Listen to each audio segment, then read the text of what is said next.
Larry Ball, and this video is about how the eBooks work together. The ebook, Designing and Prototyping, describes the process of designing. Whenever we design a new product or service, there is an inescapable series of decisions that are made. Let's review them. The first decision is what job we are hiring our product or service to do and the requirements surrounding it. For instance, our job may be to propel a vehicle in a certain environment with requirements on acceleration, etc. The next decision is what physical phenomenon will be used to deliver this function. For instance, if the job is to push a car, we ask what physical phenomena are used to push things. We could use pressure, such as in rocket propulsion, but to keep things simple and familiar, we are going to use the mechanical stress between a road and a tire to propel the car. The next decision is what objects will deliver this physical phenomenon.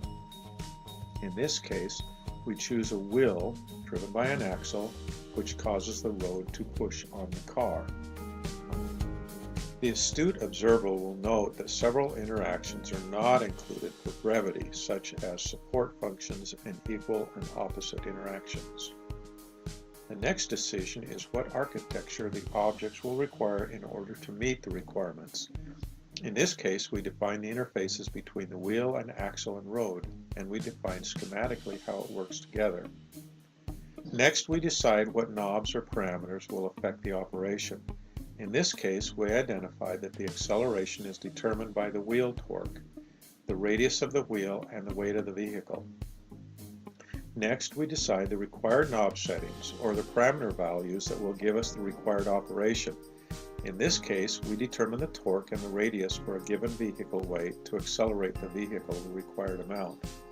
Finally, we decide the distribution in time, space, etc. of the knob settings. This is where we effectively resolve conflicts between the various requirements for the vehicle. For instance, a small wheel radius can give us high acceleration for a given torque, but does not bode well for cruising. How do we satisfy both? Large systems are created by adding together subsystems. We manage this design process by making technical decisions or by assuming.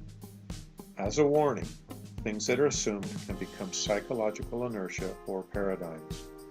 For instance, if the acceleration requirement of achieving 100 kilometers per hour in 10 seconds changes to 0.5 seconds, the built-in bias of using wheels to propel a vehicle will likely cause great difficulties.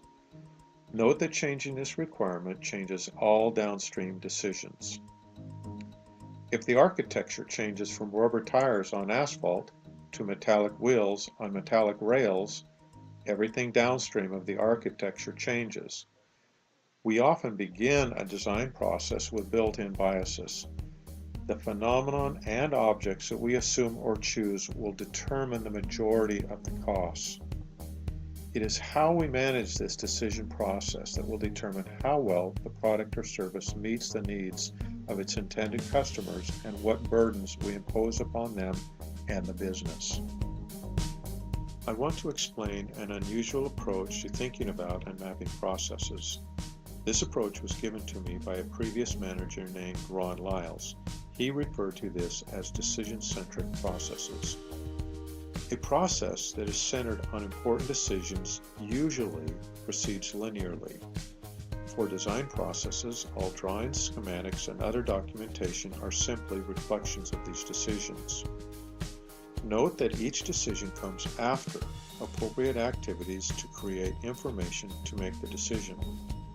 After a decision is made, the decision and all information gathered along the way proceeds to the next decision. This is in stark contrast to the spaghetti diagrams, which are centered on performing tasks while ignoring the decisions.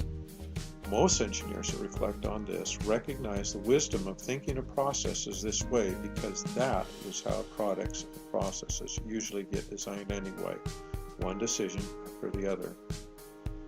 Another nice feature is that it is easier to tell if decisions are in the right order because information in a correctly stated process map does not need to flow backwards.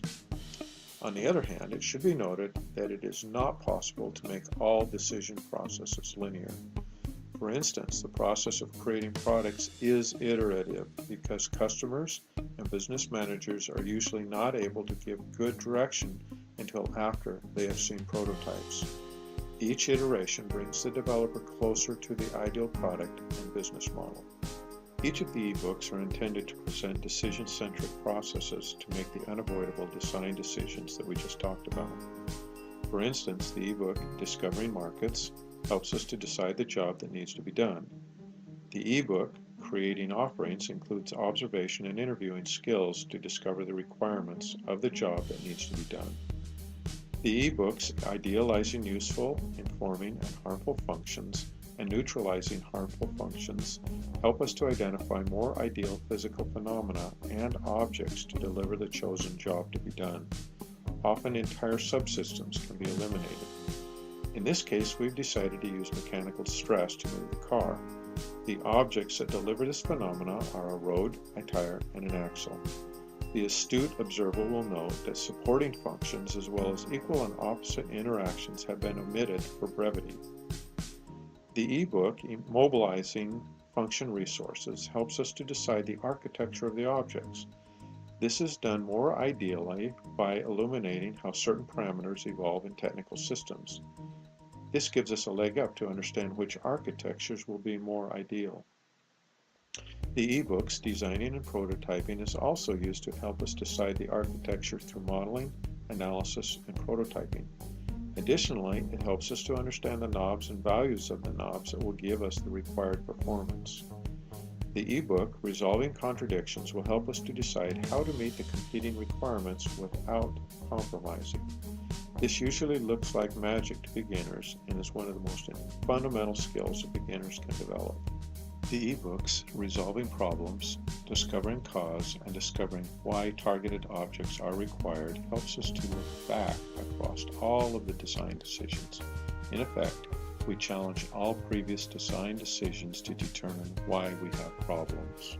The ebook Reducing Offering Burdens helps us to look back across all of the decisions to determine ways to remove self-imposed burdens on the customers and the business.